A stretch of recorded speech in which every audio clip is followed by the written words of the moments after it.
اب پنجاب میں کیا ہونے لگا ہے؟ اس لیے چونکہ is it not clear cut, کئی جگہوں پہ کہا جاتا ہے کہ جی پرویز الہی صاحب ہی اگلے وزیر اعلیٰ ہوں گے، مگر آپ کی پارٹی کے کچھ لوگ یہ کہہ چکے ہیں، نہال ہاشمی صاحب جس طرح کے، انہوں نے کہا کہ نہیں جی زین قریشی بھی ہو سکتے ہیں وزیر اعلیٰ. آپ کی کیا اسیسمنٹ ہے؟ چونکہ آپ، میرا نہیں خیال کہ نہال ہاشمی صاحب فیصلہ کریں گے کہ کون امیدوار ہوگا. مگر نہیں ظاہر ہے، مگر وہ انہوں نے بیان تو دیا ہے، انہوں نے بیان تو دیا ہر آدمی دے ہے. سکتا اب ہے، سیاسی، لیکن میں نہیں سمجھتا ہوں کہ نہال ہاشمی صاحب فیصلہ کریں گے. آپ کی اپنی رائے کیا ہے؟ آپ کیا دیکھتے ہیں؟ آپ تجربہ کار سیاستدان ہیں، وزیر اعظم رہ چکے ہیں. ہم نے تو الیکشن لڑنا ہے. ہمارے امیدوار حمزہ شہباز صاحب ہیں. الیکشن ہونا ہے 22 کو، عدالت کے حکم کے مطابق جو اس میں جیتے گا حکومت بنائے گا، جو اس میں ہار جائے گا اپوزیشن میں بیٹھے گا. آپ کو کوئی اسیسمنٹ آپ کی نہیں ہے کہ what really will be the P T I P M L Q joint candidate? نہیں، میں اس کے بارے میں کوئی نہ سوچ رکھتا ہوں، نہ اس پہ وقت ضائع کرتا ہوں. جس کو مرضی وہ کھڑا کر دیں، یہ ان کی ثوابدید ہے. اور اس وقت نون لیگ کے اندر کوئی ایسی رائے نہیں ہے کہ جی ہمیں اسمبلیز کو تحلیل کرنا چاہیے؟ چونکہ کچھ ذرائع یہ کہہ رہے تھے کہ آج جو بات چیت ہوئی ہے 3 لیڈران کے درمیان، آصف علی زرداری، مولانا فضل الرحمان اور میاں نواز شریف، انہوں نے غور و فکر کیا ہے اس کے اوپر کہ جی جلد الیکشنز ہونے چاہیے، let's call for snap elections. مجھے اس بات کا علم نہیں ہے، لیکن یہ کولیشن پارٹنرز ہیں، اس میں دیگر جماعتیں بھی ہیں، اگر وہ فیصلہ کرتے ہیں تو ہو جائیں گے. میری رائے نہیں ہے کہ ہمیں الیکشن کروانے، آج الیکشن ملک کے مفاد میں نہیں ہے. جس وقت جو آج آپ کی معیشت کی حالت ہے، کوئی کیئر ٹیکر سیٹ اپ اس کو نہیں چلا سکتا. یہ 90 دن کے متحمل آپ کا ملک نہیں ہو سکتا. آج ملک کی بات کریں، آج سیاست کرنا، حکومت کرنا بہت مشکل کام ہے. اس کی آپ کے سامنے ایک مثال موجود ہے کہ ہم نے قیمت ادا کی ہے. یہ ہمارے اس فیصلے کی ہے جب ہم نے ملک کے مفاد کو سامنے رکھا، اپنے سیاسی مفاد کو قربان کیا. ہمیں پتا تھا کہ بہت مشکل فیصلے کرنے پڑیں گے، اور کیے ہیں ہم نے، اس کی قیمت ادا کر دی ہے. جب آپ کہتے ہیں کہ آپ نے اس کی قیمت ادا کی ہے، ظاہر ہے جب اتنا بڑا الیکشن ہوتا ہے 20 سیٹوں کے اوپر، پنجاب کے اندر آپ کا اسٹرانگ ہولڈ ہے، تو پھر اس کے بعد کوئی سیلف ریفلیکشن بھی ہوتی ہے سیاستدانوں کی. کرنی چاہیے. تو آپ کی اپنی کیا اسیسمنٹ ہے کہ آپ کی شکست کا جو واحد تو نہیں، کچھ اور ریزنز کیا تھے؟ کیا یہ تھا کہ مہنگائی کے خلاف آپ کا الیکشن تھا، یا یہ تھا کہ عمران خان صاحب کا جو بیانیہ ہے، اور وہ بھی ایک طریقے سے ووٹ کو عزت دو والا بیانیہ آ گیا ہے، اس کو جو ہے عوام نے پسند کیا؟ جی دیکھیں، بہت سے فیکٹرز ہوتے ہیں الیکشن میں، لیکن میں نہیں سمجھتا یہ بیانیے کی جنگ تھی. یہ بنیادی طور پہ یہ وہ سیٹیں ہیں جو پی ٹی آئی کی سیٹ تھیں، یہ ہماری سیٹیں نہیں تھیں، ان پہ الیکشن تھا. اب اس میں اگر کوئی فیکٹر، سب سے بڑا فیکٹر یہی ہے کہ جو ہم نے بوجھ برداشت کیا مشکل فیصلوں کا، اس کا اثر عوام پر پڑا ہے. اگر مشکل فیصلے نہ کیے جاتے تو ہم سری لنکا بن جاتے. ہم نے وہ کیا، اور ہمیں بالکل اس بات کا پہلے دن سے ہمیں اعتراف تھا کہ ہمیں اس کی قیمت ادا کرنی پڑے گی، اور قیمت ہم نے ادا کی ہے. سو آپ کو لگتا ہے کہ مہنگائی ہی وہ ایک فیکٹر تھا؟ شاہد صاحب، واٹ اباؤٹ دا فیکٹ کہ آپ نے جب شروع کی اپنی مہم تو پی ایم ایل این نے یہ نعرہ لگایا ووٹ کو عزت دو، پھر آپ نے، میاں نواز شریف صاحب نے یہ عہد کیا، انہوں نے کہا کہ آئیے عہد کرتے ہیں کہ جو لوٹے ہیں یا جو لوگ ایک پارٹی سے دوسری پارٹی میں جاتے ہیں اب ان کو ہم ایکسپٹ نہیں کریں گے. یہ بات انہوں نے جب میریٹ ہوٹل میں پی ڈی ایم بنی تب بھی انہوں نے یہ بات کی. مگر اس الیکشن کے اندر ہم نے دیکھا کہ انہی لوگوں کو ٹکٹ دی گئی، انہی لوگوں کو ترجیح دی گئی جنہوں نے ٹرن کوٹس بنے، جو لوٹے بنے. مگر آپ کے اپنے جو ورکرز تھے وہ اس کے خلاف انہوں نے احتجاج بھی کیا، انہوں نے اخباروں میں جا کے انٹرویو بھی دیے کہ ہمیں یہ بات پسند نہیں آئی کہ جی ہمیں نظر انداز کر کے جو نئے لوگ آئے ہیں ٹرن کوٹس ان کو ترجیح دی گئی. آپ ٹرن کوٹ کہیں یا لوٹا کہیں، یہ وہ ہوتا ہے جو مفاد کے لیے اپنی لائلٹی تبدیل کرتا ہے. یہ وہ لوگ تھے جو اقتدار میں تھے، اور ہمیشہ ہوتے ہیں. نہیں، ہمیشہ نہیں ہوتے، کبھی ہوتے ہیں کبھی نہیں ہوتے. وہ اقتدار چھوڑ کے اپوزیشن کے ساتھ آئے ایک مقصد کے لیے. ان کو پتا تھا جو کچھ حکومت کر رہی ہے ملک کے مفاد میں نہیں ہے. وہ آئے، اس کی قیمت انہوں نے بھی ادا کی ہے. کوئی بات نہیں ہے، سیاست یہی ہوتی ہے. آپ اپنی سوچ کے مطابق فیصلہ کرتے ہیں، اس فیصلے کی قیمت ادا کرتے ہیں. ہم نے کی ہے. مگر کیا آپ سمجھتے ہیں کہ جو پی ایم ایل این کی اسٹریٹجی رہی کہ آپ نے ان لوگوں کو ترجیح دی جنہوں نے پی ٹی آئی کے صفوں سے نکل کے وہ آپ کے پاس آئے، یہ درست تھی؟ اگر وہ صفوں میں رہتے تو الیکشن بائی الیکشن نہ ہوتا. انہوں نے اپنی سیٹیں قربان کی ہیں، وہ ڈی سیٹ ہوئے ہیں. یہ کوئی عام بائی الیکشن نہیں تھا کہ سیٹ خالی ہو گئی تھی. عوام نے ان کو مسترد کیا. جی بالکل وہ الیکشن جیت نہیں سکے. اس کے جو بھی محرکات تھے, اور میں نے کہا کہ سب سے بڑا جو فیکٹر تھا وہ جو مشکل فیصلے کیے گئے ہیں جس کا بوجھ عوام پر پڑا ہے, انہوں نے اس کو قبول نہیں کیا, اور بالکل قبول نہیں کرنا چاہیے, انہوں نے نہیں کیا, بات ختم ہو گئی. الیکشن کمیشن آف پاکستان کے اوپر بہت تنقید کی آج عمران خان صاحب نے. انہوں نے یہاں تک کہا کہ جو الیکشن کمشنر ہے ان کو استعفی دے دینا چاہیے. آپ کی کیا اسیسمنٹ ہے؟ جی میرے خیال استعفی دینا چاہیے. عمران خان کو 15 سیٹیں نہیں جیتنی چاہیے تھی. اچھا, تو آپ مطمئن نہیں؟ جو اپنی 15 سیٹیں جیتے وہ مطمئن نہیں, تو میں کہاں سے مطمئن ہوں گا؟ آپ کی پارٹی مطمئن ہے جس طریقے سے الیکشن جو ہے وہ کنڈکٹ ہم کیا گیا؟ الیکشن ریزلٹ کو قبول کرتے ہیں, بات ختم ہو گئی. جو 15 سیٹیں جیتا ہے وہ قبول نہیں کر رہا. تو ظاہر ہے پھر آپ الیکشن کمشنر سے جو ہے آپ مطمئن ہیں؟ آپ مطمئن ہیں؟ کیا شکایت ہے؟ انہوں نے کہا کہ جی ووٹر لسٹ کے اندر میں جو صرف 4 سیٹیں جیت سکا ہوں میں شکایت نہیں کر رہا, جو 15 جیتا ہے وہ شکایت کر رہا ہے. ایک کچھ اور بات چیت بھی ہوئی ہے آج, یہ بہت سارے صرف دباؤ بیانات. ڈالنے کے لیے ہے کہ الیکشن کمیشن جو ہے وہ فارن فنڈنگ کیس کا فیصلہ نہ دے. یہ ساری گیم یہ ہے. عمران خان بھی جانتے ہیں کہ فارن فنڈنگ کیس کا کیا فیصلہ ہے. مگر دیکھیں وہ تو اب آنے والا فیصلہ ہے اور وہ بہت اہم فیصلہ ہوگا اپنے درست کا. مگر مجھے یاد ہے مارچ میں جب آپ نے مجھے ہی انٹرویو دیا تھا تو ادھر آپ نے بڑی کلیئرلی کہا تھا, اور تب تحریک عدم اعتماد جو ہے وہ کامیاب نہیں ہوئی تھی. آپ نے کہا تھا کہ اگر تحریک عدم اعتماد کامیاب ہو جاتی ہے تو میں یہ سمجھتا ہوں اور میری پارٹی میں یہ رائے ہے کہ ہمیں اصلاحات کرنے چاہیے اور فوری سے فوری ہمیں الیکشنز کی طرف جانا چاہیے. آپ نے کہا کہ 3 سے 6 ہفتے کے اندر ہمیں الیکشنز میں جانا چاہیے. تو پہلے ابتدائی طور پہ آپ کی بھی یہ تھنکنگ تھی, خورشید شاہ صاحب کا بھی میں نے انٹرویو کیا, ان کی بھی یہ سوچ تھی.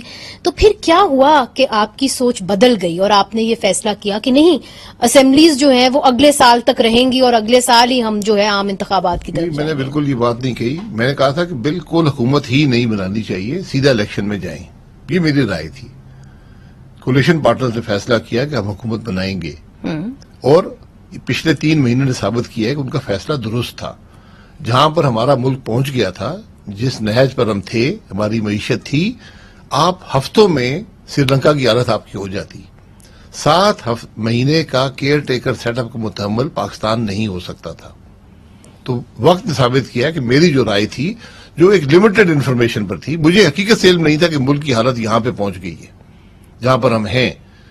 تو اگر ہم اس وقت یہ حکومت نہ بناتے, آج ملک کے حالات بہت ہی زیادہ بدتر ہوتے.